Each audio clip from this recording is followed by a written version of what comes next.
kekasih di dalam Tuhan dimanapun kalian berada, kiranya ada damai sejahtera dan juga perlindungan Tuhan di dalam kehidupan kita. Tak terasa, kita sudah berkumpul kembali dalam ibadah raya umum Gereja Kristus Jawaban. Bagi saudara yang ingin mengetahui tentang berita terupdate dari gereja, saudara dapat mendownload aplikasi GKJ Family di Play Store. Atau saudara dapat men-follow di Instagram gereja, yaitu @newgkj. Gereja secara operasional harus tetap berjalan meskipun di masa sulit seperti ini. Bagi saudara yang ingin memberikan persembahan, dapat mentransfernya pada rekening sebagai berikut. Atau saudara dapat mentransfernya melalui Dana, OVO, GoPay, BCA M-Banking, atau bank mana saja yang ada M-Bankingnya dengan cara men-scan QR Code berikut. Bagi saudara yang rindu untuk memberikan persembahan kas sosial, saudara dapat mentransfernya ke rekening BCA sebagai berikut. Bagi saudara yang ingin memberikan persembahan persepuluhan, saudara dapat mentransfernya melalui rekening sebagai berikut. Atau saudara dapat memasukkannya ke dalam kotak persembahan yang ada di gereja. Terima kasih atas persembahan saudara. Kiranya persembahan saudara dapat menjadi berkat bagi kita semua. Selamat melanjutkan ibadah. Tuhan Yesus memberkati. Berapa banyak yang bersuka cita lambaikan tanganmu? Yang bersuka cita lambaikan tanganmu. Biarlah segala yang bernapas memuji Tuhan, Raja yang besar. Haleluya. Mari semua tepuk tangannya.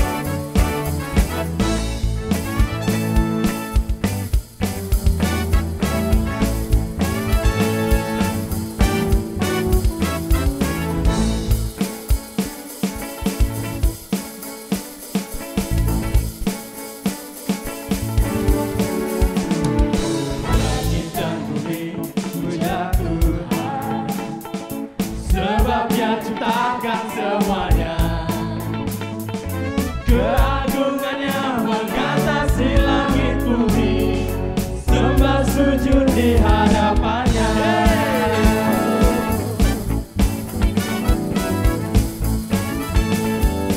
Katakan langit dan bumi, pujilah Tuhan, sebab Dia ciptakan semuanya.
Ciptakan semuanya, keagungannya mengatasi langit bumi, sembah sujud di hadapannya.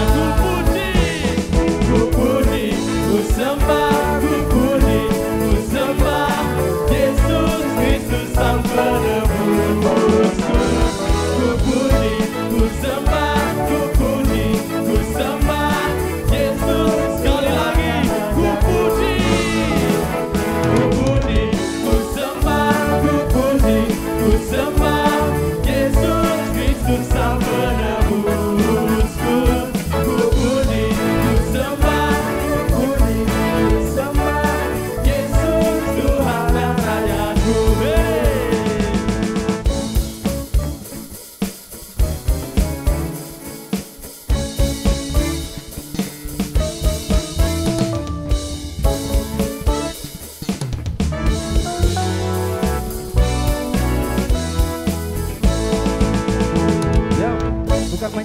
ku puji. Yesus itu Raja sudah pasti, pertolongannya takkan berhenti, melindungiku dari segala sisi. Yap, haleluya, puji Tuhan. Tiga kata menusuk ke dalam, Dia Tuhan sumber kemenangan, penolongku dalam lembah kelam. Langit bergemuruh, bumi bergetar, kasih Allah menyeluruh tanpa ditakar. Dia Allah sumber kemenangan, kuasanya pun takkan tertahankan. Kita panggil Dia dengan nama Yesus, karena hanya Dialah sang penebus, bertahta di tempat yang maha kudus dengan api kuasanya yang penuh. Haleluya, amin. Haleluya, amin. Haleluya, amin. Haleluya, amin. Mana suaranya?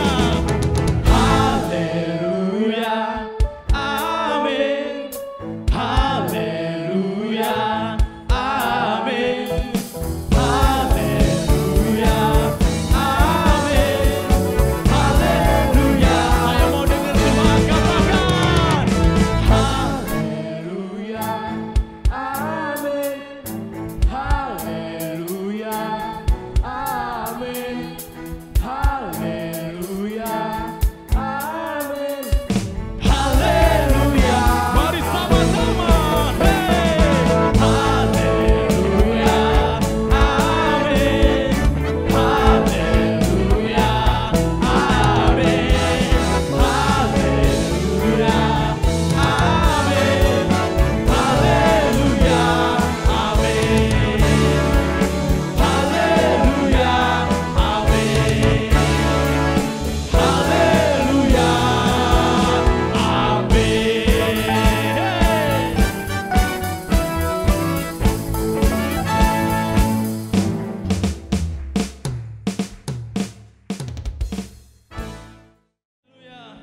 Haleluya. Mau bersorak-sorai lebih dahsyat lagi? Yang mau bersorak-sorai lebih dahsyat lagi, serukan haleluya.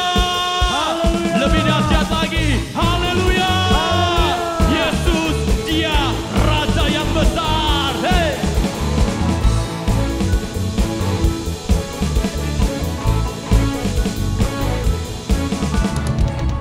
You know that I love you. You know that I want to know so much more than I have before. Hey.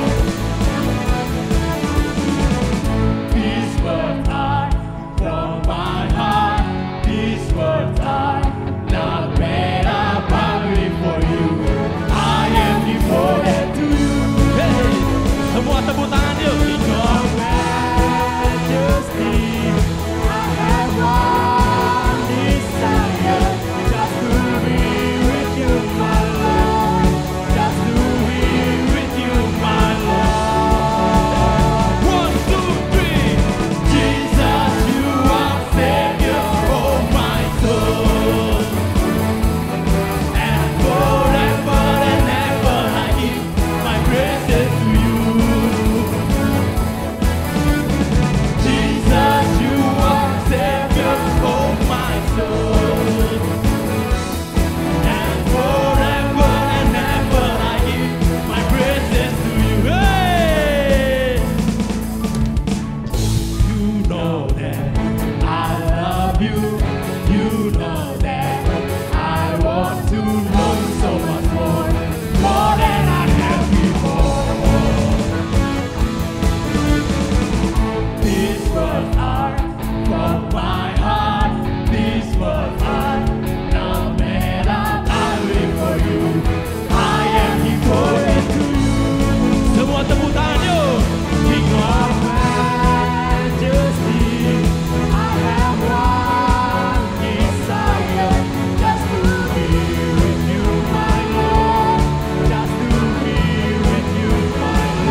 sama-sama tepuk tangan semua yuk. Nanti ikutin saya ya, tepuk tangan di atas kepala yuk. Ikutin saya.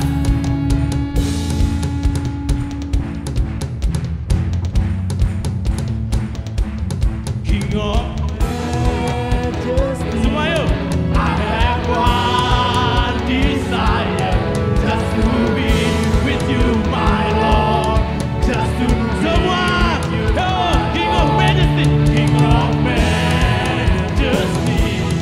I have one desire, just to be with you, my Lord. Just to be. Are you ready? 1, 2, 3. Jesus, you are Savior of my soul. And forever and ever I give my praises to you. Jesus, you are Savior of my soul. And forever and ever I give my praises to you. And forever and forever and ever I give my praises to you. Sekali lagi. And forever and ever I give my praises to you. Haleluya. Sorak-sorai bagi Tuhan. Haleluya. Tuhan hidup kita. Hanya Yesus pengharapan dalam hidup kita. Ketika mencari pertolongan, hanya datang dari Tuhan, Juru Selamat kita. Haleluya Yesus.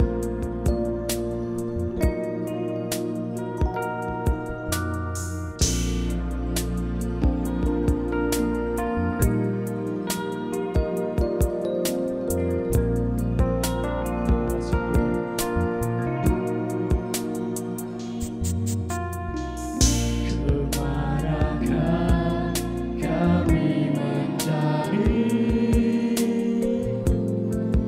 kasih sejati?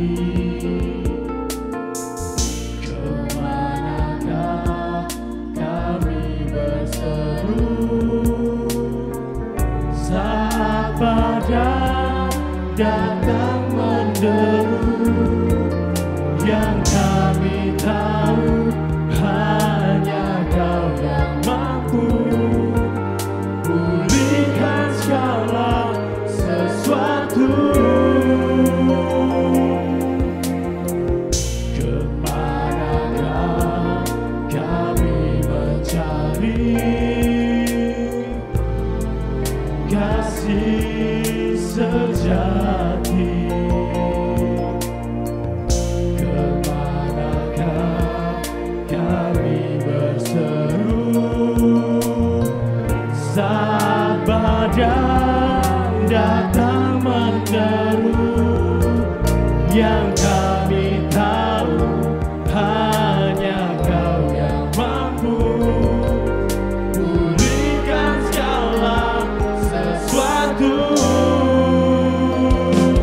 Kami perlu Kau, keajaiban-Mu. Kami butuhkan sentuhan tangan-Mu. Kami tak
Tuhan buat kasih lawatan-Mu buat kami Tuhan. Terima kasih Tuhan, sungguh Tuhan, Engkau Allah kami yang dahsyat, Engkau Allah kami yang luar biasa Tuhan. Kami sudah memuji dan meninggikan Engkau Tuhan. Biarlah setiap puji-pujian kami boleh menjadi dupa yang harum di hadapan-Mu Tuhan. Terima kasih Bapa, terima kasih. Saat ini kami akan mendengarkan sebagian daripada firman-Mu. Biarlah Tuhan, setiap firman yang boleh kami dengar, itu semua untuk kami semua Tuhan. Kami boleh melakukan firman-Mu ya Bapa. Segala bentuk kuasa jahat, roh iblis, roh asing apapun yang hendak mengganggu, saat ini kami bersatu hati, memanggil nama yang penuh kuasa, hanya di dalam nama Tuhan Yesus Kristus, tolak usir, patahkan, hancurkan, dan biarlah Tuhan, kuasa Roh Kudus-Mu sepenuhnya menguasai kami. Juga berdoa buat Bapak Gembala yang akan menyampaikan firman-Mu, biarlah setiap apa yang disampaikannya, semua adalah isi hati-Mu buat kami setiap jemaat-Mu Tuhan. Terima kasih Bapak, terima kasih. Kami serahkan firman-Mu ini di dalam nama Tuhan Yesus Kristus. Kami sudah berdoa dan mengucap syukur. Haleluya. Amin. Shalom, bagaimana kabar saudara? Jika saudara dalam perlindungan Tuhan, masuk dalam bulan yang baru, katakan haleluya. Yang lebih semangat, haleluya. Puji nama Tuhan. Juga menyapa saudara-saudara yang melihat tayangan ini lewat YouTube atau lewat televisi. Ada dua hal yang ingin saya sampaikan. Yang pertama, saya senang kalau ada anggota-anggota kita yang pandai diterima di Universitas Negeri. Selamat kepada saudari Fiorella, dia ada duduk di atas, yang diterima lewat jalur mandiri di Institut Teknologi Bandung, ITB, jurusan Fakultas Seni Rupa Desain. Ya, puji nama Tuhan. Yang kedua, saudara masih perhatikan, tingkat pasien COVID di Bali ini dulu sudah melandai, lalu turun ya, hampir 90% antara yang sembuh dengan yang positif. Tapi sekarang ini jelek lagi, 3 hari lalu sekitar 120 sekian, 2 hari lalu naik 160 sekian, ya, dan kemarin 190 sekian, mendekati 200. Jadi makin lama di Bali ini makin jelek. Saudara kalau di luar harus makin menjaga kesehatan saudara. Yang setuju katakan setuju. Bukan hanya di Indonesia, tapi bukan hanya di Bali maksud saya, tapi di seluruh Indonesia ya. Karena sekarang di Indonesia rata-rata 3.500 sampai 3.700 per hari yang positif. Jadi yang pertama, pastikan supaya masker yang saudara pakai ini benar-benar masker. Sekali lagi, jadi kalau ada saudara bersisipan dengan orang yang bicara atau apa, selama saudara memakai masker yang bagus ya, maka itu tidak akan masuk ke saudara virus COVID-nya. Sekali lagi, masker yang bagus saudara bisa tes, saudara pakai masker, nyalakan api, saudara tiup. Kalau dia mati, maskernya kurang bagus. Kalau maskernya kurang bagus, ada caranya. Mungkin maskernya kurang bagus itu murah. Saudara selipkan tisu, dilipat-lipat tisu di dalamnya, dan saudara pakai itu. Saya yakin kalau ada tisu, saudara tiup tidak mungkin mati. Sebab tisu itu tingkat kerapatannya itu cukup bagus untuk mencegah partikel. Ya, perhatikan. Lalu kalau saudara ketemu dengan orang yang tidak memakai masker, tidak ada salahnya saudara menegur dia. Atau kalau saudara tidak mau menegur karena orangnya besar, tatoan, saudara kecil, kurus ya, nanti bisa-bisa saudara disekek sama dia.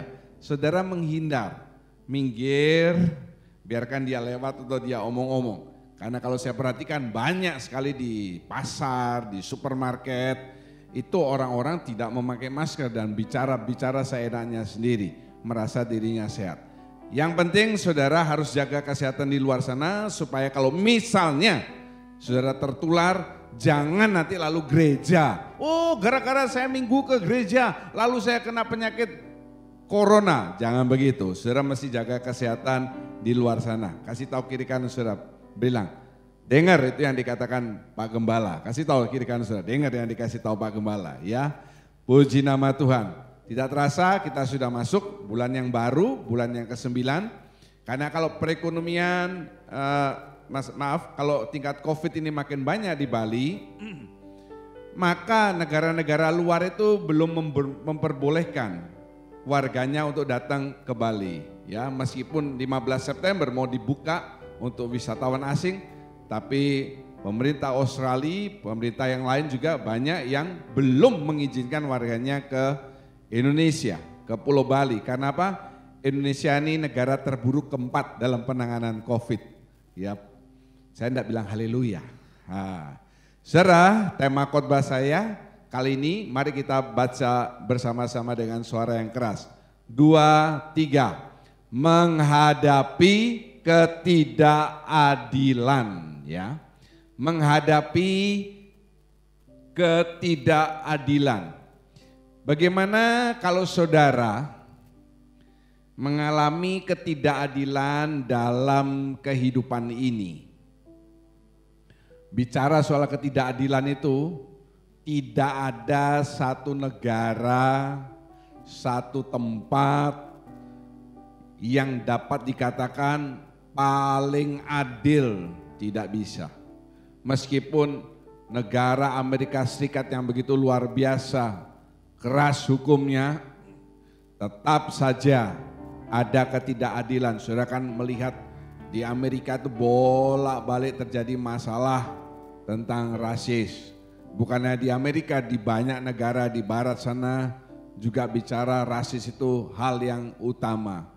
Kalau kita melihat di Indonesia juga ketidakadilan ini, luar biasa sekali. Ya, saya ingat beberapa tahun yang lalu ada seorang pejabat yang hebat di Indonesia, jadi menteri 2 kali, adiknya itu jenderal bintang 4, ditangkap polisi, dimasukkan penjara. Yang saya heran, waktu dia ditangkap, digiring ke penjara, disidang dan lain sebagainya. Waduh, pengikutnya tuh banyak sekali, mengeluh-elukan. Loh, orang ini terlibat dalam perkara korupsi, sudah jelas-jelas salah, terbukti salah, dihukum. Tetapi dia dielulukan, seperti seorang pahlawan. Aneh menurut saya. Orang sudah berbuat jahat, korupsi, salah, kok makin dipuja-puji. Itu salah satu hal yang tidak adil. Kalau sudah melihat lagi yang lain, tingkat kejahatan ini makin lama di Indonesia, kita tidak bicara di luar negeri, makin lama makin menggila saya katakan. Orang membunuh orang lain itu hanya dengan gampang saja. Kenapa gampang membunuh orang? Karena hukumnya sangat ringan. Katakanlah orang membunuh sesamanya. Misalnya dia dihukum 15 tahun, itu sudah hukuman yang berat saudara ya. Nanti dia dipotong masa tahanan setengah dari hukumannya 7,5 tahun, dia sudah bisa bebas bersyarat. Ya, 7,5 tahun, 8 tahun sudah bisa bebas bersyarat. Sedangkan 8 tahun itu bukan waktu yang lama, padahal dia sudah menghilangkan nyawa seseorang. Orang yang dibunuh itu mungkin kepala keluarga, tulang punggung keluarga, atau ibu rumah tangga, anak-anak masih kecil, hukumannya sangat enteng. Coba kalau misalnya hukumannya diperberat, kalau kamu membunuh orang, kamu pasti akan dihukum. Oh, saya pikir saudara akan berpikir 2 kali sebelum membunuh orang. Yang setuju katakan setuju. Iya kan? Seperti kalau saudara masuk ke Singapura, selalu setiap masuk Singapura ada tulisan yang harus kita tanda tangani. Kalau saudara kedapatan membawa barang terlarang, narkoba, meskipun cuma 0,01 gram, hukumannya adalah death penalty, hukuman mati. Kita melihat Singapura relatif sangat kecil, bukannya saya katakan bebas, karena namanya penjahat itu pasti saja ada akal untuk memasukkan hal-hal seperti itu. Tapi dibandingkan dengan Indonesia, aduh, ketidakadilan itu juga bisa merembet ke hal yang paling kecil. Di mana? Di rumah. Banyak anak-anak yang mengatakan, anak yang kedua, saya sering dibandingkan sama orang tua dengan kakak saya. Kamu kok enggak seperti kakakmu? Kakakmu pintar, kamu apa saudara? Bodoh. Enggak mungkin, kakakmu bodoh, kamu kok pintar? Enggak begitu. Kakakmu pintar, kamu bodoh. Kakakmu rajin, kamu malas. Kakakmu pagi-pagi sudah bangun, kamu siang baru bangun. Itu hal-hal yang Tidak baik sebetulnya itu didengarkan oleh anak, saudara ya. Dan banyak lagi terjadi ketidakadilan dalam rumah tangga. Berapa hari lalu saya pulang dari besuk malam-malam ya. Waktu saya mau masuk rumah, sepeda motor saya belum masuk. Dua rumah sebelah saya ini ada sekitar 10 sampai 12 orang di depan rumah. Saya pikir ada apa ini? Ya, saya lihat tetangga sebelah saya itu dokter, wakil dekan Fakultas Kedokteran Universitas Udayana, ada di sana juga dengan istri, dengan anak yang juga dokter, mantunya, lalu ada banyak. Saya tertarik ya, saya ke sana. Kenapa ini? Ternyata dua rumah sebelah saya ya, jadi rumah saya ada rumahnya Pak Dokter nih, rumahnya lagi satu orang. Itu ada keributan, lalu kasih tahu, kasihan Pak, itu mamanya mukulin anaknya. Sampai anaknya nangis-nangis. Terus katanya, saya berkata, iya, saya juga sering mendengar teriakan ibunya itu, histeris begitu. Mungkin kurang makan ya mungkin saudara ya, saya suka teriak-teriak. Terus katanya Pak Dokter sebelah rumah bilang, itu hampir setiap hari Pak, seperti gitu. Anaknya dipukuli, anak perempuan sekitar 10-11 tahun. Dipukuli. Yang sebelah rumahnya dia itu ya juga keluar dan pegawai-pegawai juga berkata, kasihan itu anaknya hampir setiap hari dipukuli. Lalu kita menggedor pintunya dan kita memberitahu ibunya. Pak dokternya mengatakan, Bu, kami sudah foto ya, difoto, direkam teriakan-teriakannya itu, teriakan anaknya yang kesakitan karena dipukuli, teriakan mamanya yang histeris, marah, ya. Dan itu tidak mengenal waktu. Pagi-pagi saya bangun dia udah teriak-teriak ibunya. Siang-siang juga teriak-teriak. Ini malam-malam teriak-teriak. Saya ngomong saja, kemasukan setan, saya bilang begitu. Meskipun tetangga, saya juga bilang kemasukan setan. Terus Pak dokternya bilang, nanti sekali lagi kamu begini, kita akan lapor polisi. Jadi kita dari tetangga-tetangga ini, ya kita akan lapor polisi. Anaknya itu kalau divisum, kelihatan ada bekas luka-luka, kekerasan dalam rumah tangga. Meskipun itu anak sendiri, tapi kalau setiap hari, hampir setiap hari dipukuli, itu juga kekerasan dalam rumah tangga. Saya mengatakan, nanti kalau Tuhan belum datang, anak ini sudah besar. Saya yakin dia pasti akan balik mukul ibunya.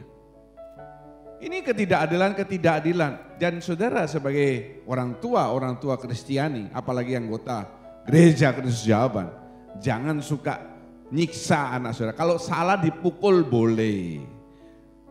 Firman Tuhan mengatakan rotan itu perlu ya, dan ada tempat untuk paling memukul, di sini paling enak. Tetapi jangan itu seperti pelampiasan.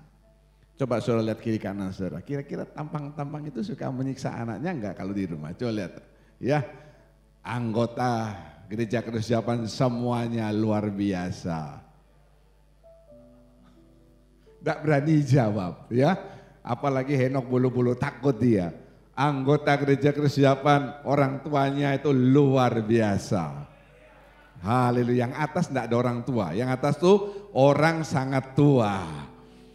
Jika saudara menghadapi ketidakadilan, jangan sampai iman saudara itu goncang. Sebab dalam hidup ini ada banyak ketidakadilan yang akan kita hadapi dan akan kita periksa. Mari kita baca bersama dari 2 Timotius 3 ayat 1 dan 2. 2 Timotius 3 ayat 1 dan 2. Angkat saudara-saudara. Siap? 2, 3. Ketahuilah bahwa pada hari-hari terakhir akan datang masa yang sukar. Manusia akan mencintai dirinya sendiri dan menjadi hamba uang. Mereka akan membual dan menyombongkan diri. Amin. Ini ditulis 2000 tahun yang lalu. Ketahuilah bahwa pada hari-hari terakhir. Sekarang ini sudah hari terakhir. Betul saudara ya? Bukannya lagi 10 tahun, 15 tahun. Sekarang ini sudah hari-hari yang terakhir. akan datang masa yang sukar. Masa yang sukar itu dari bahasa Yunani, calepos, ya, yang berarti galak atau berbahaya. Kalau saudara baca tulisan di depan pintu, awas titik-titik galak. Titik-titiknya itu apa saudara? Anjing. Tapi sekarang sudah ganti. Zaman saya di depan pintu rumah, awas anjing galak. Kalau sekarang saudara cari tulisannya itu enggak ada. Tulisannya adalah awas orang galak. Orang makin lama makin galak, makin berbahaya. Zaman sekarang ini. Saudara nggak usah toleh kiri kanan, sebelah saudara bukan galak, beringas. Kenapa? Itu sudah dijawab. Manusia itu akan mencintai dirinya sendiri. Ya, akan mencintai dirinya sendiri. Makin lama makin mencintai dirinya sendiri. Tidak mencintai orang lain. Lalu menjadi hamba uang.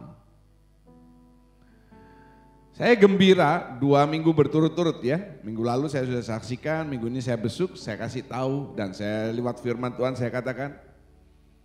Firman Tuhan itu berkata, carilah dahulu kerajaan Allah dan segala kebenarannya, maka yang lain akan ditambahkan. Banyak orang senang ayat yang bagian akhir. Yang lain akan ditambahkan. Tapi di depannya itu perhatikan. Kalau depan kita tidak lakukan, belakang tidak akan didapat. Carilah dahulu kerajaan Allah, seek first. Prioritaskan kerajaan Allah. Prioritaskan pelayanan pekerjaan Tuhan. Prioritaskan rohani saudara. Carilah dahulu, itu prioritas pertama. Yang lain akan ditambahkan. Yang yakin katakan haleluya. Saya punya banyak pengalaman-pengalaman jemaat saya, saudara. Berapa puluh tahun yang lalu kami punya seorang keluarga jemaat, pengusaha kecil yang sukses. Kenapa saya katakan pengusaha kecil? Karena istrinya ini jualan nasi kuning di Pasar Sanglah. Makin lama jualannya ini makin laris. Suaminya yang bekerja disuruh berhenti membantu dia berjualan. Siang sudah habis. Rumah yang dulu saya besukin ya, bawahnya ini cuma tanah. Tidak ada barang apa-apa di rumahnya. Karena Tuhan berkati, di keramik, ada televisi, ada kulkas, kasurnya diganti, punya motor 2, 3. Lalu dia minggu mulai buka. Saya kasih nasihat sama keluarga ini. Minggu itu hari Sabat. Sabat itu perhentian. Dalam firman Tuhan dijelaskan, kapan saudara bisa menemui Tuhan secara maksimal, itu ada. Kapan Tuhan berkenan ditemui? Yaitu pada saat dia break, berhenti. Memang benar saudara, kalau kita ngomong-ngomong sama orang sambil jalan, ya tidak fokus. Tapi kalau saudara ngomong sama orang duduk, itu lebih fokus. Demikian juga dengan Tuhan. Sabat Tuhan sudah ciptakan, hari yang ke-7 ini saudara berhenti. Berhenti dari pekerjaan saudara. Saya bilang, kamu minggu jangan buka loh. Dia alasannya begini, Pak kalau minggu itu justru paling rame Pak. Loh, jangan lupa saudara, yang menguasai harta dunia sekarang ini adalah iblis. Loh dia ngasih pencobaan sama Tuhan Yesus loh. Sembahlah aku, seluruh dunia dan segala kemegahannya akan kuberikan kepadamu. Asih dalam tangan kuasa si iblis. Saya mengatakan, iblis itu juga bisa dalam tanda petik memberkati kamu. Memang dia sengaja bikin supaya minggu makin rame, sehingga kamu buka hari Minggu. Kalau dia buka hari Minggu kan pagi-pagi dia mesti jualan. Nanti sore saya tunggu dia tidak datang. Alasannya apa? Capek, ketiduran. Cuma 2 atau 3 bulan saudara ya. Dia tidak mau mendengarkan nasihat saya, 2-3 bulan habis usahanya. Secara akal itu kan aneh. Betul ya? Usaha yang sudah ramai luar biasa. Bisa habis. Ya? Dan tercerai-berailah keluarga ini. Karena mencintai uang, menjadi hamba uang. Akibatnya, saya lihat ayat yang kedua bagian B. Mereka kan suka bohong, membual, dan menyombongkan diri. Jadi kalau saya boleh katakan membual dan menyombongkan diri adalah dia bohong untuk meninggikan dirinya, padahal nggak ada apa-apanya. Orang Bali mengatakan sing ada apa mulut keto, ya, sing ada apa, tapi dia menyombongkan diri. Nah ini saudara, saya tulis di sini, kenapa? Makin lama orang itu makin galak, makin lama orang makin berbahaya. Anjing itu sudah kalah. Tulisan awas anjing galak itu sudah diganti awas manusia galak. Pertanyaannya kenapa? Saya minta tolong kepada saudara, tolong berhenti mencatat. Lihat kiri kanan, tanya dengan suara yang baik. Tanya, kenapa kamu kok makin galak?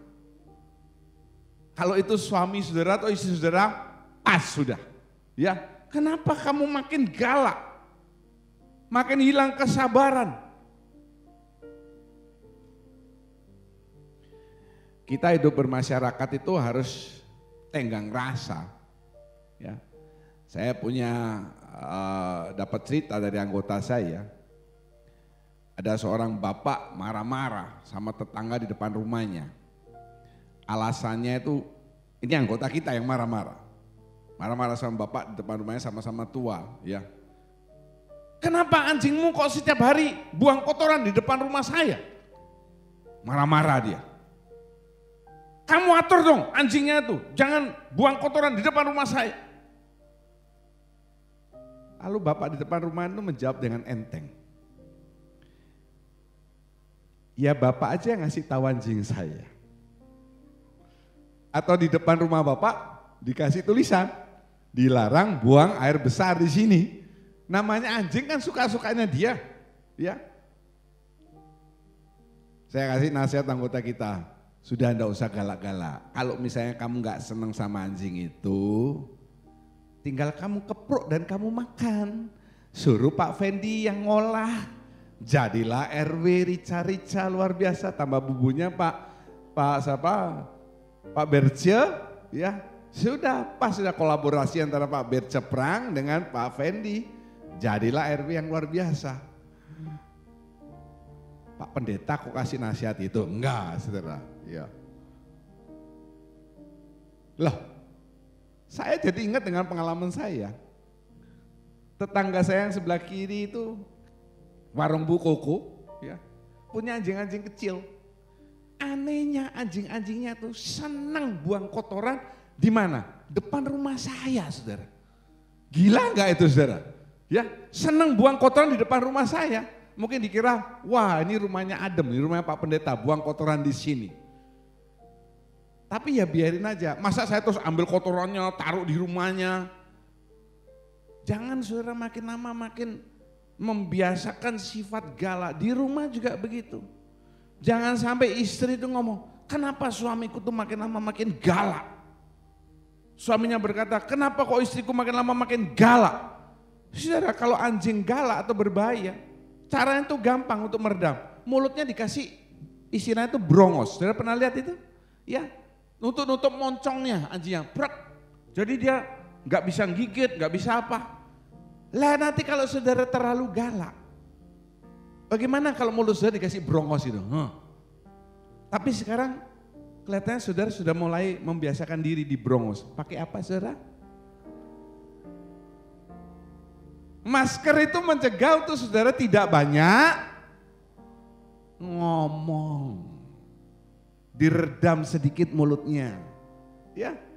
Dan itu bagus. Yang tadinya wah burung beo kalah. Ini diam sekarang. Kenapa makin galak saudara?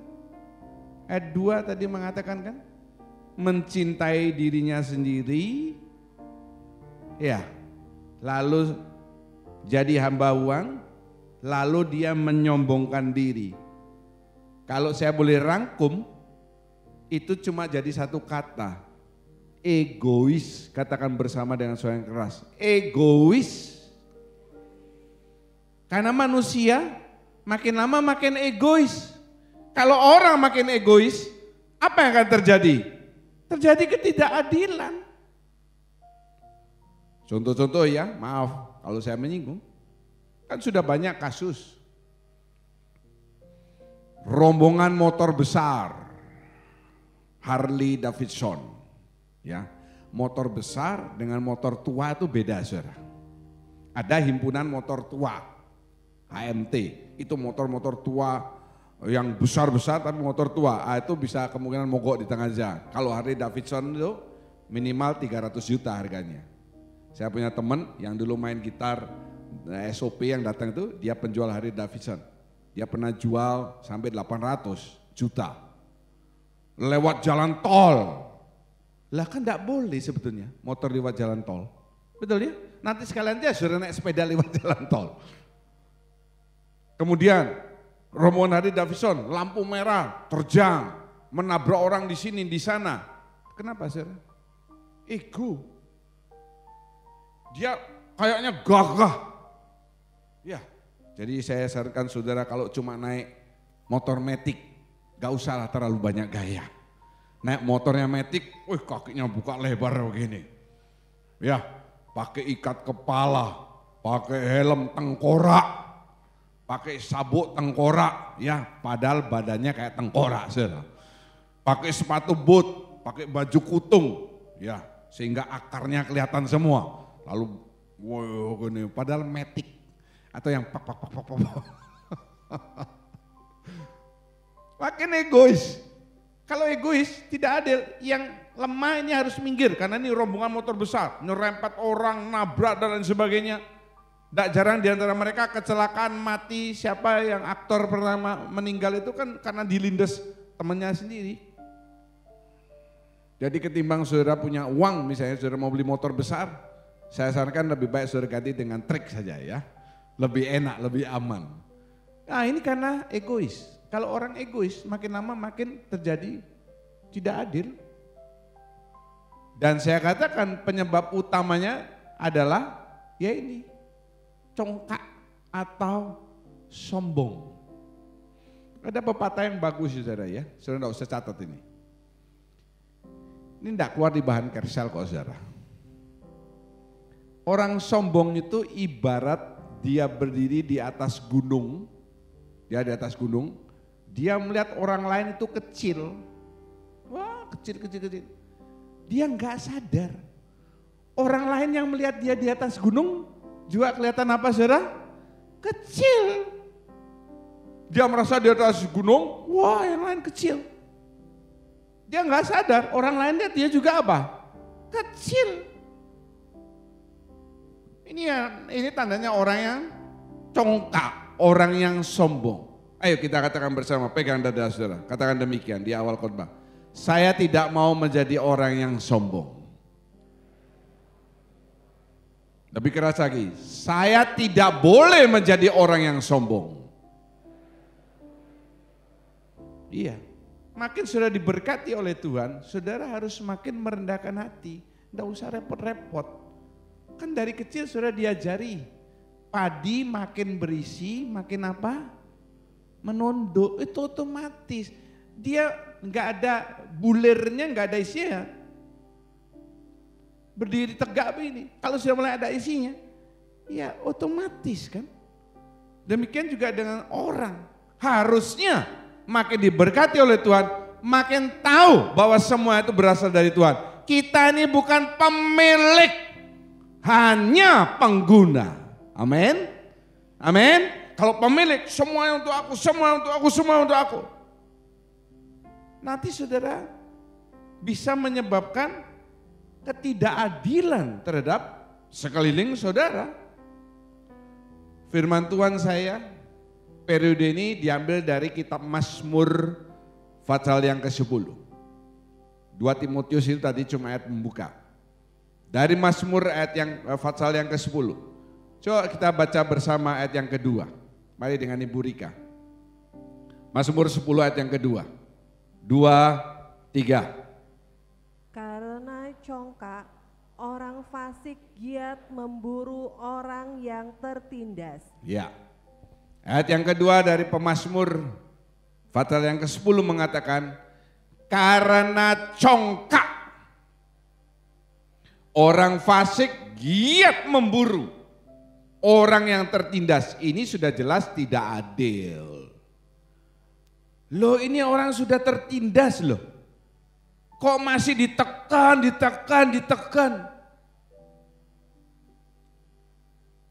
Saya sering memberikan contoh yang sama kan. Kalau saudara ke pasar berjualan dengan orang-orang, bukan yang jual daging, tapi menjual yang seperti cabai agak mahal ya, sayur, tahu, tempe. Janganlah saudara terlalu menekan. Kalau misalnya dia bilang berapa? 10.000. Saudara boleh nawar, namanya pasar bukan supermarket. Jangan saudara nawar 2.000 ya. Kalau dia lagi sabar, dia akan ngomong, sing bisa, ndak bisa. Kalau dia ndak sabar, saudara dibawain peso sama dia. Ini 2.000 nih. Ya, saya sebagai anak Tuhan, ini orang kelas bawah, 10.000. Tawar. Ya sudah, saya beli 2, kasih 8.000-an ya. Ya potong 1.000 dah. Ya, it's okay. Malah lebih hebat lagi kalau dia bilang, berapa ini? 10.000. Saudara kasih tahu, enggak 12.000. Itu baru luar biasa saudara ya. 10.000 ditawarnya 12.000. Ya atau saudara enggak usah nawar. Masa sama orang yang kecil yang dibawa saudara teken-teken. Tapi kalau saudara ke supermarket, pernah saudara nawar sama kasirnya? Ini susunya kok mahal ya, di sana kok lebih murah. Saya tawar ya bagaimana? Gimana kira-kira saudara? Dipanggilkan satpam. Ini ada orang yang rada gendeng ya, di supermarket nawar, betul kan? Kalau saudara makan, masa saudara nawar? Bisa sih, misalnya ayam goreng 1 porsi, 1 paket 30.000, saudara tawar. 20 bisa enggak Pak? Kalau saya yang jualan saya akan bilang, bisa. Saya potong ayamnya separuh. Jadi pahanya saudara separuh atau dadanya separuh. Ya. Ini orang yang sudah tertindas, giat diburu untuk apa? Ditekan. Manusia itu seperti begitu. Dan saudara semua ada di tempat ini manusia. Kalau saudara manusia katakan saya manusia. Yang terlambat ya sudah. Sekali lagi, saya ingin saudara dengar khotbah saya tidak ngelamun, tapi kita ikut berpartisipasi. Ya, jadi saudara jangan cuma gini aja, dia ngelamun. Saya jadi curiga, saudara ada di sini, tapi pikirannya saudara kemana-mana. Bicara soal ayam goreng, tadi saudara mikir, wih nanti aku pulang tak makan ayam goreng saja ya. Saudara ini dikasih kehendak bebas sama Tuhan. Hanya manusia yang diberi kehendak bebas. Lalu jadi orang istilahnya tambah hebat, terus jadi sombong. Banyak kali saya lihat seperti begitu. Dulunya datang ke gereja, naik kendaraan umum, Tuhan berkati naik sepeda motor. Kenapa kok terlambat? Maaf Pak, tadi ada sesuatu hal di rumah. Atau yang paling gampang, maaf bannya bocor. Padahal bukan bannya yang bocor, perutnya yang bocor saudara. Bolak-balik ke WC. Terus dia ganti naik mobil. Mobilnya bayar cash. Saya tanya, kenapa kok terlambat? Jawabannya lain. Sesekali terlambat kan gak apa-apa toh Pak. Nanti belum dia naik pesawat ke gereja saudara. Boleh saudara kasih nasihat kiri kanan, tunjuk dia kasih tahu, jangan sombong. Jangan sombong. Iya. Jadi congkak, jadi sombong. saya ingat sebuah cerita. Sekitar seminggu 2 minggu lalu, pendiri pabrik sepatu terbesar di Indonesia, dia orang Surabaya, meninggal dalam usia 77 tahun. Ya, ini orang sangat kaya. Kalau sudah dibilang kaya ya sudah kaya lah, karena dia yang punya dan pendiri pabrik sepatu terbesar di Indonesia, bukan di Surabaya. Dan mungkin sepatunya ada yang sudah pakai. Sebelum meninggal, sebelum dia dimakamkan, jenazahnya disengaja sama keluarga, sama anak-anak dikelilingkan. Kemana? Ke sekolah yang dia dirikan. Bukannya satu, beberapa di Surabaya. Diputarkan di depannya gereja yang dia bangun. Ya, ke tempat-tempat yayasan-yayasan yang dia donasi setiap bulan. Baru dimakamkan di Kembang Kuning. Bapak ini dia meninggal bukan karena penyakit COVID, bukan. Tapi dia punya sakit yang lain. Rencananya pihak keluarga akan membawa dia ke Singapura. Tidak ada masalah, orang sangat kaya raya, konglomerat. Tapi Singapura kasih 2 peraturan sekarang, masa ini. Yang pertama, dia harus bebas COVID. Tidak masalah, karena bapak ini kan tidak ada penyakit COVID, dia sehat-sehat saja. Yang kedua, harus punya rumah sakit atau dokter rujukan yang biasa dia datangi. Lah masalah yang kedua ini, bapak ini tidak pernah cek sampai ke Singapura. Meskipun dia orang yang kaya raya, dia check up ya cukup di paling pol di Jakarta. Tidak perlu sampai ke Singapura segala macam. Dia nggak pernah berobat sampai ke luar negeri. Jam tangannya itu jam tangan Seiko. Banyak yang tanya, Pak kok jam tangannya pakai jam tangan Seiko, kok tidak ganti yang Rolex atau Richard Mille atau yang lain? Apa jawabannya? Seiko juga tepat waktu kok. Ya, saudara kalau pakai jam Seiko, coba lihat jam saudara Seiko pakai K bukan pakai C. Bukan Seiko, bukan begitu. Itu Tauco saudara. Gak usah pakai Rolex. Bajunya juga ya, itu saja, sederhana orangnya. Tapi di balik kesederhananya, dia ganti uangnya itu untuk dia bikin sekolah, gereja, dia bantu yayasan kanker, dia bantu ini, bantu ini. Orangnya luar biasa. Satu kali dia ngasih tahu adiknya, kamu jadi ketua alumni untuk SMA-mu. Adiknya ini bilang, enggak mau kok. Nanti orang kira karena saya orang kaya, mau sok-sokan dan lain sebagainya. Terus dia bilang, kamu ngadakan alumni sekolah ini bukan untuk ketemu-ketemuan sama teman-teman, senang-senangan, jor-joran siapa yang paling kaya. Tapi justru guru-guru itu loh yang harus kamu perhatikan, yang pernah mendidik kamu jadi orang. Dan untuk memberi contoh itu, dia jadi ketua alumni sekolah yang dia pernah dia ikuti di Surabaya. Ini sekolah Cina, ya. Lulusannya ini sudah tersebar ke banyak negara. Karena sudah tersebar ke banyak negara, tempat untuk alumni, pertemuan alumni itu bukan di Surabaya, tapi di Beijing. Kenapa dipilih di Beijing? Karena hampir 90% guru-gurunya ini orang China. Dan mereka sudah balik pulang ke Cina. Waktu diadakan di Beijing itu, sebelum acara itu diselenggarakan pada hari yang sudah ditentukan, setiap guru yang pernah ngajar di tahun angkatan itu sampai angkatan itu ya, dicari, harus dapat. Kalau misalnya gurunya sudah mati, istrinya. Kalau istrinya juga sudah mati, anaknya. Kalau yang enggak punya uang, dibiayai.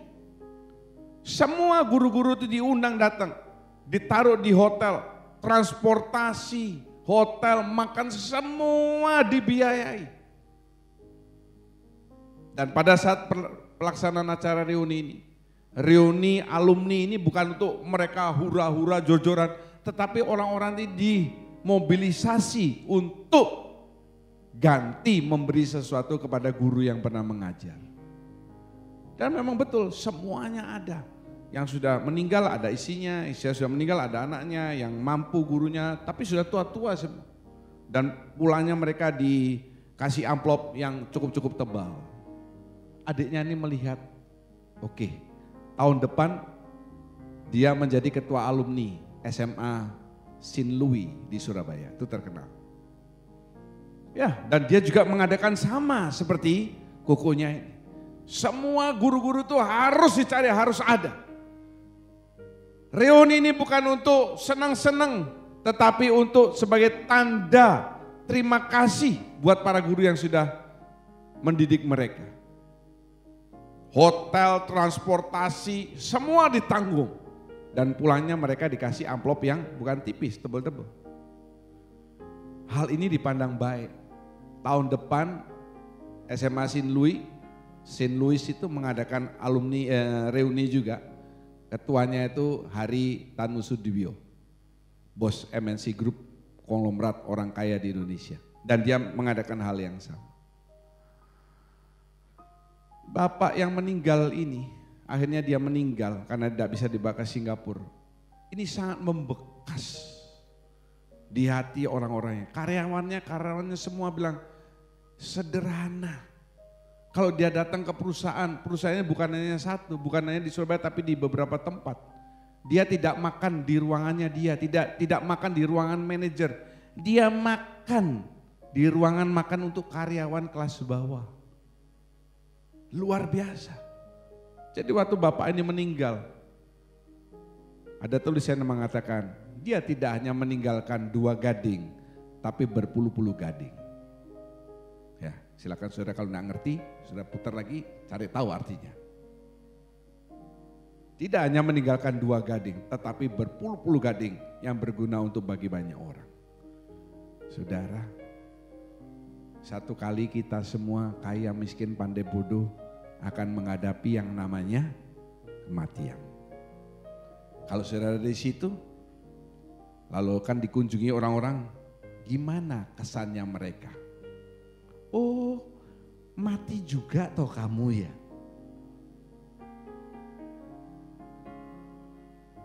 Atau saudara datang ke sana nangis, ingat bagaimana orang ini berjasa, berguna dalam keadaannya. Bukan hanya orang kaya yang bisa memberkati orang lain. Saudara semua ini punya tangan untuk memberkati orang lain.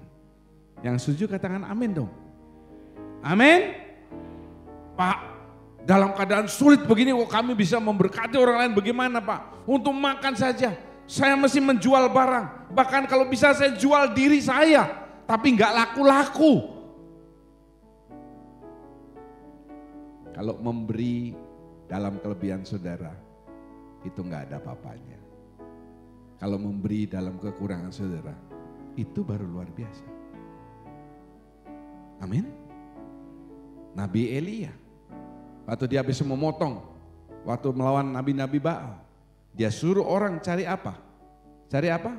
Air. Untuk memenuhi parit yang dia buat 12 buyung, saudara masih baca. Yang betul, itu masa kekeringan. Cari air susah, tapi justru dia bilang ambil air, bukan untuk minum orang-orang, tuangkan ke parit, dibuang. Dan orang-orang itu mencari dengan susah payah. Saudara bacanya gampang, tapi saya yakin orang-orang cari air itu tidak gampang. Tapi dia kasih, begitu airnya sudah penuh, baru api Tuhan menyambar. Jadi perhatikan saudara, saudara semuanya diberi kapasitas, kemampuan oleh Tuhan untuk memberkati. Jangan mementingkan diri sendiri. Karena congkak yang pertama itu akan menyebabkan orang memuji-muji keinginan hatinya. Tolong dibacakan ayat yang ketiga dari Mazmur 10. Karena orang fasik memuji-muji keinginan hatinya. Mari kita katakan, congkak akan menyebabkan memuji-muji keinginan hatinya. 2, 3. Congkak akan menyebabkan memuji-muji keinginan hatinya. Ini kan dari bahasa yang ada di Alkitab, karena orang fasik memuji-muji keinginan hatinya. Kata memuji-muji ini dari kata Ibrani halal yang artinya meninggikan. Jadi kalau saya boleh baca, karena orang fasik meninggikan keinginan hatinya. Yang kedua, karena orang fasik membanggakan keinginan hatinya. Perhatikan dengan baik. Congkak yang pertama yang akan kita bahas hari ini menyebabkan orang itu lalu memuji-muji keinginan hatinya. Lebih tepatnya kata memuji-muji itu meninggikan atau membanggakan. Perhatikan ya, sudah dari sejak lama manusia ini dalam tanda petik dikitik-kitik. Apa dikitik-kitik itu? Dirangsang. Apa dirangsang? Digugah. Apanya? Keinginannya. Lewat undian lah, lewat hadiah lah, lewat kredit lah. Dan saya tuliskan di sana, kalau keinginan ini harus terus diikuti, akibatnya orang ini akan jadi yang namanya tamak. Coba lihat gambar itu. Ada keinginan, ada kebutuhan. Ini dua kata yang sangat berbeda. Kalau saudara datang ke pesta, apalagi yang ngundang nih orang kaya, di tempat yang enak, saya percaya kok. Ya, termasuk saya mungkin. Dari rumah sudah siap-siap. Kalau misalnya pestanya sore atau malam, siap-siapnya gimana caranya? Siang nggak makan. Supaya apa? Supaya malam bisa makan banyak. Misalnya sudah diundang di hotel mewah, wah orang kaya yang undang, orang gereja, wah kebetulan nih. Siang nggak usah makan, supaya malam langsung makan yang banyak. Nanti kalau sudah di tempat pesta, lihat begitu pilihan makanan yang banyak, saudara bingung apa yang mau dimakan. Ya, saya berkesan sekali pesta yang saya datangi, yang paling hebat itu ada di Bali Beach. Yang punya nih, yang adakan pesta ini punya 4 hotel hebat semua. Makannya itu bikin pusing. Di sini stand Japanese, ya sushi, sashimi. Ini Indonesia, sate, gulai. Ini stand Balinese, babi guling, sapi guling, guling saudara. Ini Chinese food, nggak main-main Chinese foodnya, haisom, udang apa. Ini Western, wah ini Western nih daging domba bukan kambing. Domba datangkan dari luar negeri, lobster, ya. Terus ada lagi stand orang bule, bukain kerang. Kerang itu saya makan di Sydney Fish Market. Mahal sekali lah satu, dimakan mentah-mentah. Ini kerangnya khusus didatangkan dari Great Barrier Reef, dari Australia. Masih hidup kerangnya. Jadi yang bukaan juga orang bule. Kalau enggak biasa, tertutup, tangan saudara jepit putus sudah. Benar ya? Kalau enggak biasa, tak bisa putus tangannya saudara. Jadi pakai pisau khusus ya. Waduh, saya ngomong sama anak saya. Nggak usah ambil nasi sudah biasa. Sate, Chinese food apa tuh lupakan. Ya, ini loh lobster nih. Saya mungkin hari itu, malam itu saudara ya, saya jujur sama saudara. Makan baby lobster yang kecil tuh 30. Pulang sampai rumah, goyang-goyang gini kepala saya. Kolesterolnya sudah 400 mungkin, 30. Makan lobster ke restoran satu aja itu udah dieman-eman. Ini makan digadui saja. Saya mungkin ngambil kerang meskipun saya nggak suka yang amis-amis. Tapi saya tahu nih kerang ini mahal dan ini sangat bergizi. Mungkin ada 5 saya makan. Mentah-mentah begitu, telan aja. Ya itu dah, sampai rumah saya begini. Oh Tuhan ampunilah aku. Lah orang-orang yang siang tidak makan dia malam. Bisa makan double. Kapasitas perut saudara ini tangkinya segini. Mau siang makan, mau malam enggak makan sama saja. Tapi kalau sudah ngeliat seperti itu, ya digugah kan keinginannya. Kebutuhannya apa sih? Sepiring saja. Setuju saudara? Sepiring saja. Sudah warak. Ada pepatah Bali yang mengatakan, berhentilah makan sebelum saudara kekenyangan. Ya pepatah Bali itu pepatah apa itu? Berhentilah makan sebelum saudara terlalu kenyang. Kalau sudah terlalu kenyang, makannya sampai di sini. Napas saja sulit, saudara nggak bisa tahu. Tadi makan apa, kecampur baur. Jadi saya pesan sama saudara, kalau saudara pergi ke pesta-pesta, meskipun pesta yang enak, boleh makan tapi sesuai kapasitas saudara. Karena di luar sana tuh banyak loh orang yang dia kekenyangan masuk kamar mandi, dia rogok lidahnya. Supaya apa? Supaya muntah. Dia minum agak kosong, makan lagi. Nah itu kalau saya enggak bisa, saya orang enggak pernah muntah seumur hidup. Masa Pak John enggak pernah muntah? Enggak pernah. Mungkin perut saya ini aneh saudara ya.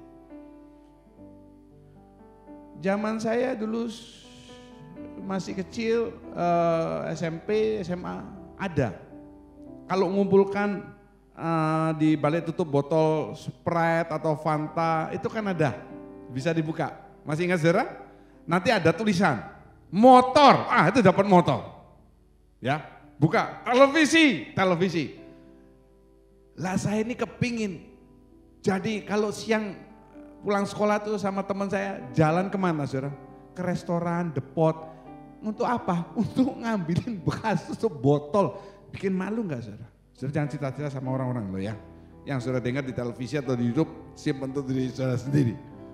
Bikin malu, mengais-ngais sampai tempat sampah di restoran kita bongkar-bongkar diambil. Untung waktu itu enggak zaman Covid saudara ya. Itu untuk dibuka, ya kosong.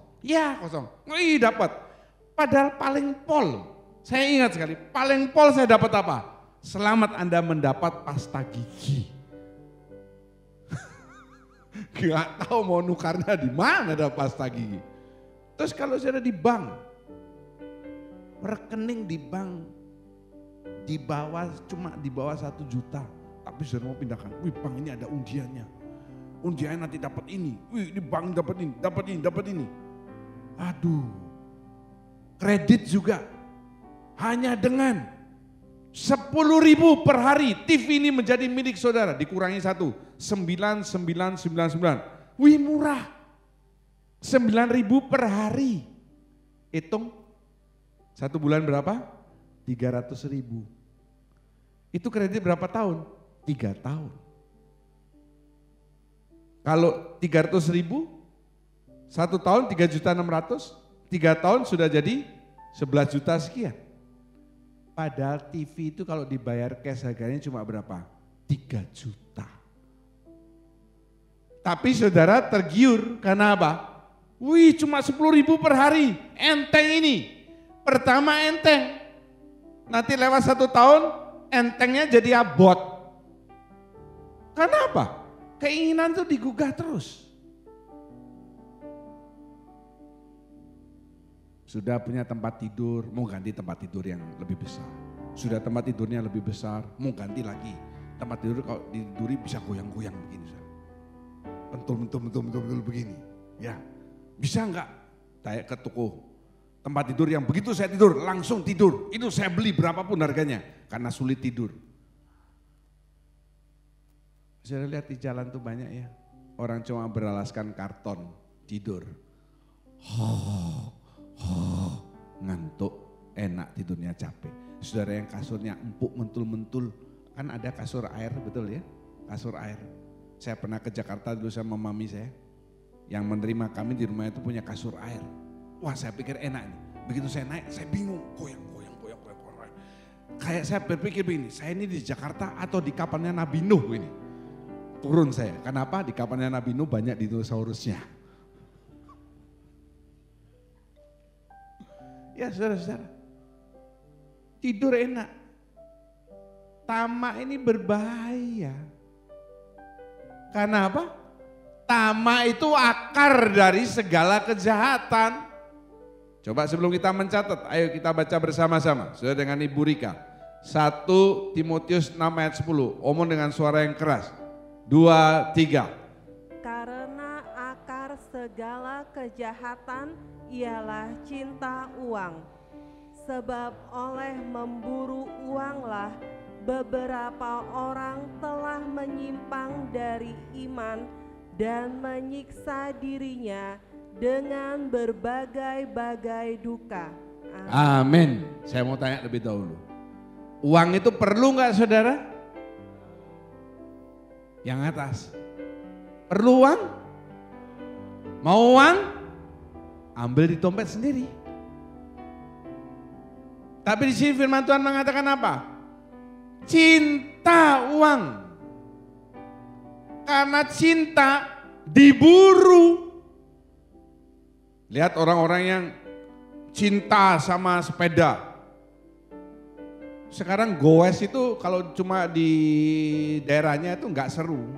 Goes kemana? Ke Ubud, ke Tabanan, enggak seru. Lebih seru goes kemana? Ke Jawa. Sekarang orang-orang Indonesia yang kaya pakai pesawat pribadi, goesnya di mana? Di luar negeri. Edan enggak sih? Situasi seperti sekarang ini loh. Ya, situasi Covid sulit seperti sekarang ini. Orang-orang kaya itu crazy rich namanya, maka dibilang crazy, rada gendeng, saudara. Pakai pesawat pribadi, pesawatnya yang mewah itu ditaruhin sepedanya mereka.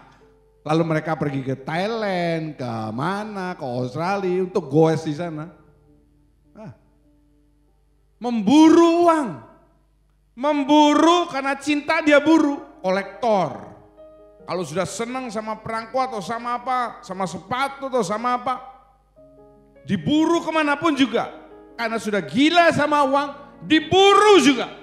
Minggu-minggu kerja. Gak ada breaknya. Pokoknya terus. Tuhan nanti dulu, Tuhan masih ada, Tuhan masih ada, gereja masih ada. Lihat firman Tuhan mengatakan apa?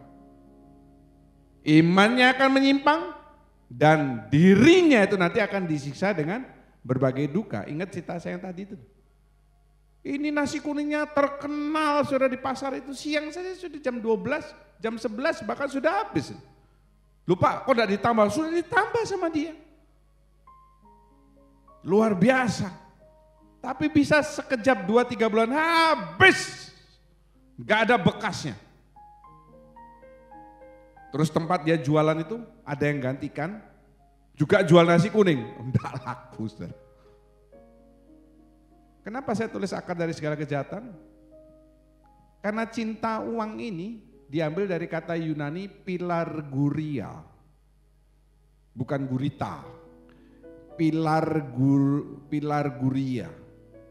Bahasa Inggrisnya mengatakan ada 2 artinya pilarguria ini. Yang pertama love of money. Nah ini sama, cinta uang. Tapi saya kaget waktu lihat kata yang kedua. Tulisannya avarice. Avarice. Apa artinya? Tamak. Ini yang jarang diomongkan khotbah. Saya baru dapat ini. Jadi saya boleh baca ya. 1 Timotius 6 mengatakan demikian. Karena akar segala kejahatan ialah apa? Tamak. Ayo kita baca bersama. Sampai di situ saja. Karena 2, 3. Karena akar segala kejahatan ialah apa saudara? Tamak. Hati-hati loh. Jadi bukan soal cinta sama uang saja, tapi juga cinta uang dan juga tamak. Ini akar segala kejahatan. Tamak dalam hal apa? Dalam hal apapun. Makan tamak, belanja tamak, apa-apa tamak. Terutama tamak soal uang. Tidak peduli lagi sama orang lain. Makanya saya bersyukur gereja dalam saat COVID ini kita sudah 7 kali ya membagikan sosial. Ada dari kas sosial, ada beberapa dari orang-orang jemaat gereja yang mengasihi sesamanya. Ini benar, tidak tamak. Wah sayang Pak, 10 juta dikasihkan untuk orang-orang. Kalau untuk kita kan lumayan tuh 10 juta. Dibagikan untuk yang lain. Ini saudara mengurangi ketamaan saudara. Dan menghilangkan apa? Akar dari segala kejahatan. Jadi kalau kita jatuh dalam dosa, berbuat jahat, jangan melulu menyalahkan iblis. Selalu iblis yang disalahkan. Yang pertama yang salah adalah saudara. Iblis itu cuma menggoda saudara. Kalau saudara digoda tidak tergoda, tidak ada masalah. Betul ya? Setuju saudara? Tapi kalau saudara tergoda, saudara jatuh dalam dosa. Kan saudara sendiri. Ingat ya, akar dari segala kejahatan itu karena apa? Karena tamak. Yang kedua, tamak ini juga disebut sebagai penyembah berhala. Tolong dibacakan Efesus 5 ayat 5. Karena ingatlah ini baik-baik, tidak ada orang sundal, orang cemar, atau orang serakah, artinya penyembah berhala, yang mendapat bagian di dalam kerajaan Kristus dan Allah. Iya. Bahasa Inggrisnya saya tuliskan karena ini agak sedikit berbeda. Ingat ini baik-baik, for this ye know that no whoremonger, tidak ada orang whore, pelacur ya, sundal, nor unclean person, orang yang tidak bersih, nor covetous man. Nih, sama, tamak, rakus. Who is an idolater? Jadi kata covetous ini atau tamak, serakah ini, who is an idolater? Di hadapan Tuhan, idolater, penyembah berhala. Had any inheritance in the kingdom of Christ and of God. Dapat tempat dalam kerajaan surga. Mungkin saudara tidak menyembah patung. Mungkin saudara tidak punya jimat berhala yang saudara agungkan. Tapi saudara ini orang yang serakah. Orang yang tamak. Di hadapan Tuhan, saudara ini sama dengan penyembah berhala. Ingat ya, 10 hukum Taurat. Hukum pertama, akulah Tuhan Allahmu. Jangan ada padamu ilah Allah lain di hadapanku. Hukum yang kedua dipertegas. Jangan membuat bagimu patung dalam bentuk apapun, baik di surga, di bumi, di bawah bumi. Dan sujud menyembah kepadanya. Sekarang ini zamannya virtual. Betul ya? Kuliah apa? Virtual. Virtual itu apa Pak? Ya lewat online tuh loh. Anak saudara sekolah itu kan virtual. Gereja, jemaat Tuhan yang datang gereja virtual di rumah. Ya. Patung itu juga bisa dalam bentuk virtual sekarang. Sekarang ini zamannya virtual. Kemajuan zaman membuat patung itu jadi patung virtual. Apa? Tamak. Kalau saudara tamak, sama dengan saudara ini penyembah berhala. 2 hukum Taurat pertama saudara langgar, habislah hidup saudara. Karena aku nih Allah yang cemburuan akan membalaskan kepada keturunanmu. Sampai kepada keturunanmu yang berpuluh-puluh. dihabisi sama Tuhan. Kita bingung soal keturunan kita dulu yang kena toh. Saudara tamak, serakah, rakus, hati-hati. Satu, saudara ini membuat akar dari segala kejahatan. Yang kedua, saudara ini disebut penyembah berhala. Tidak ada ampun bagi Tuhan. Ingat ya, coba kita katakan bersama, pegang hati saudara, katakan ini, aku nggak boleh tamak. Sekali lagi lebih mantap, saya nggak boleh tamak. Ya, cukupkan dengan ada yang apa yang ada padamu. Dan memang iblis ini sengaja dalam tanda petik giring, bukan giring niji, bikin manusia ini jadi penyembah berhala.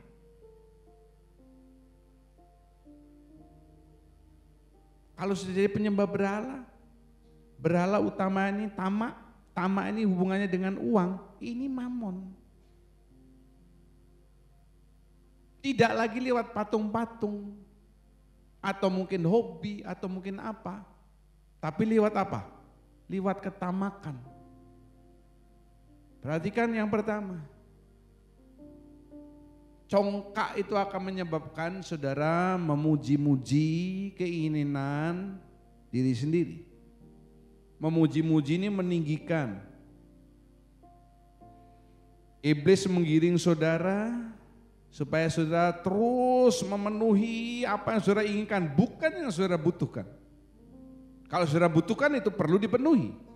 Tetapi kalau keinginan tidak selalu harus dipenuhi. Saya kepingin punya ini, itu kepingin. Saya butuh ini, itu beda. Saya kepingin punya TV yang gede. Butuh enggak?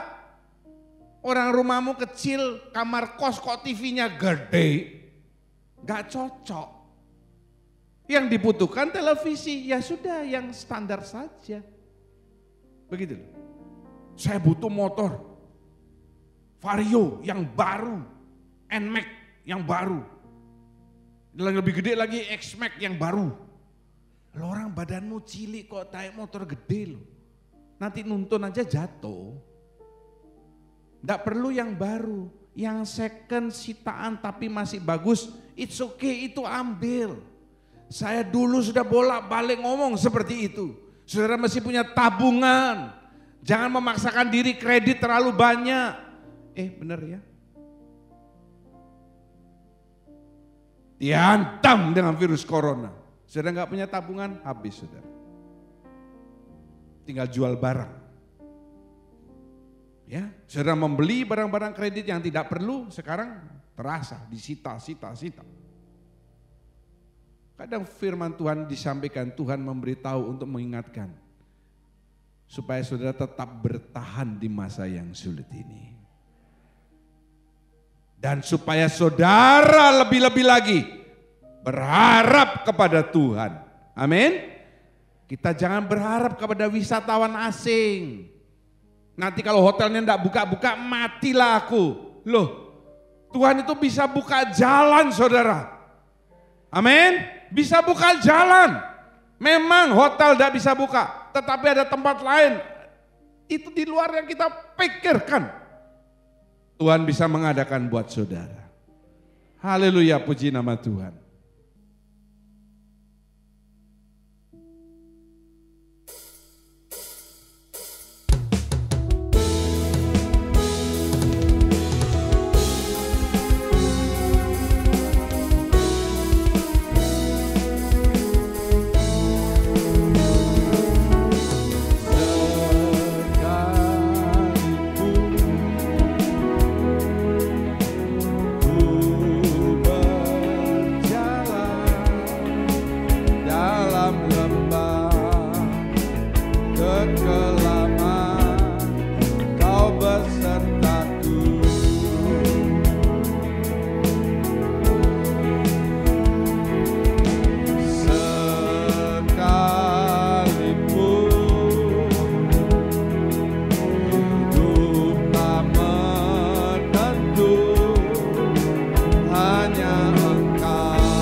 tak takut, ku tak gentar, sebab Allahku bersama kami.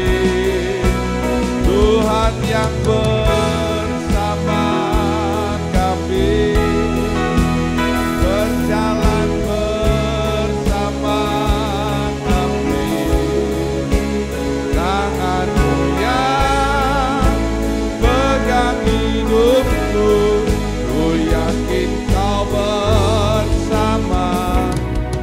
Sebentar saudara, coba keluarin kurnya, bagian yang terakhir. Kurnya. Terus ya, terakhir, mau yang terakhir. Lagi. Ya, stop. Belum, sebelumnya ini. Tanganmu yang pegang hidup saudara. Kalau saya mau memegang tangannya saudara, saudara harus apa saudara? Mengulurkan tangan saudara. Saya lihat ada beberapa orang yang tangannya diam aja di bawah begini. Tuhan itu memegang saudara. Kalau saudara tidak merespon, Tuhan tidak membutuhkan saudara loh. Jangan lupa siapa yang butuh siapa. Kita butuh Tuhan. Katakan, saya butuh Tuhan. Saya butuh Tuhan. Tunjukkan dengan sikap saudara. Itu yang selalu saya didik. Dimanapun saudara berada nantinya, saudara yang butuh Tuhan. Jadi saudara mesti merespon. Sekarang ini saudara di ruangan gereja, ada roh Tuhan di sini. Kalau saudara lewatkan kesempatan ini, habislah saudara. Ya, respon dengan hati saudara, respon dengan jiwa saudara. Haleluya.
Lebih yakin, haleluya.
Engkau bersama kami.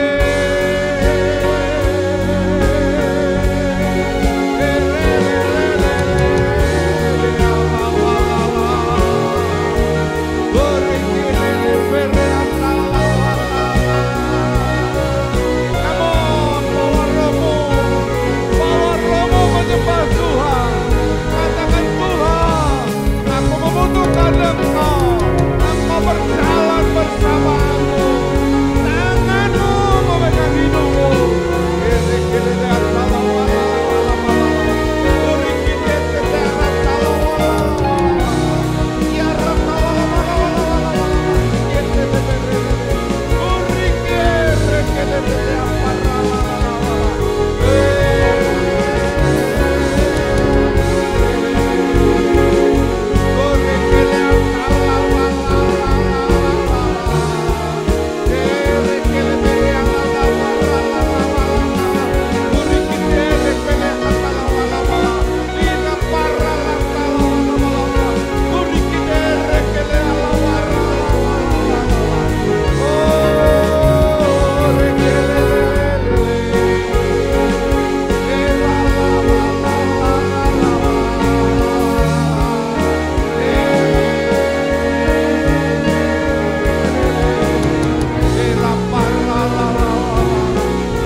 Katakan dengan yakin, Tuhan yang bersama kami, berjalan bersama kami. Ku tak takut, ku tak gentar, sabalah ku bersama kami.